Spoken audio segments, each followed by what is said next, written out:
নমস্কার বন্ধুরা, কেমন আছেন সবাই? আশা করি সবাই ভালো আছেন। লাবণ্য রান্নাঘরে আপনাদেরকে স্বাগত জানাই। তো বন্ধুরা, আজকে আমি কাতলা মাছ দিয়ে আলু পটলের রেসিপি শেয়ার করছি। কাতলা মাছে লবণ, হলুদ আর আদা দিয়ে মেখে নিয়েছিলাম। আলু পটল কেটে নিয়েছি, এখন পরিষ্কার করে ধুয়ে নিলাম। তো কড়াইটা একটু গরম করে নিয়েছি। মাছগুলো ভেজে নেওয়ার জন্য দিয়ে দেব পরিমাণ মতো সরিষার তেল।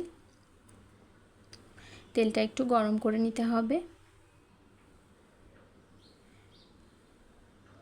খুব ভালোভাবে তেলটা গরম করে নিয়েছি। এখন একে একে কাতলা মাছগুলো দিয়ে দেব।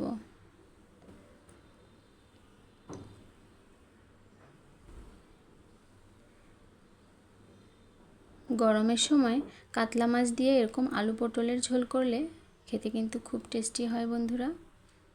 তো মাছের দুই পাশ ভেজে নিয়েছি, এখন মাছগুলো তুলে নেব। এবারে ওই তেলের মধ্যেই আমি প্রথমে আলুগুলো দিয়ে দেব। আলুগুলো কিছু সময় হালকা করে ভেজে নেব।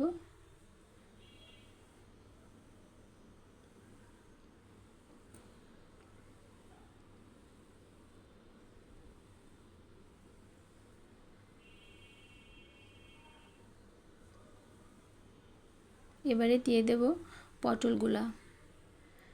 আমি দেশি পটল নিয়েছি, সেজন্য খোসা ছাড়াইনি। দেশি পটলগুলো খোসা সহ রান্না করলে বেশি ভালো লাগে।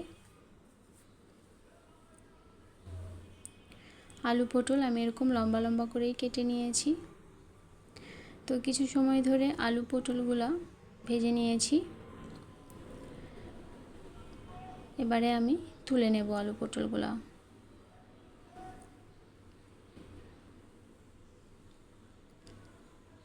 এখন ওই তেলের মধ্যেই ফোড়নে দিয়ে দেব গোটা জিরা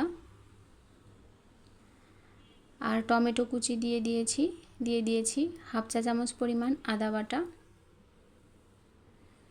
একটু কষিয়ে নেব যেন কাঁচা গন্ধ চলে যায় আদা আর টমেটোর। খুব সামান্য জল দিয়েছি যেন মশলা পুড়ে না যায়। এবারে দিয়ে দিলাম হলুদের গুঁড়া, লাল লঙ্কার গুঁড়া, পরিমাণ মতো লবণ, সামান্য একটু জল দিয়ে দিলাম। আমি কিন্তু গরম জল দিয়েছি। এখন ভেজে রাখা আলু পটলগুলো দিয়ে একটু মিশিয়ে নেব। দিয়ে দেব কয়েকটা কাঁচা লঙ্কা চেরা। যেহেতু আলু পটল আগেই ভেজে নিয়েছি, তাই বেশি সময় কষাবো না। কিছু সময় নাড়াচাড়া করে নিয়েছি। এবারে দিয়ে দেব ঝোলের জন্য গরম জল।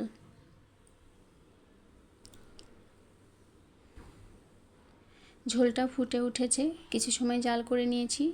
এবারে ভেজে রাখা মাছগুলা দিয়ে দেব।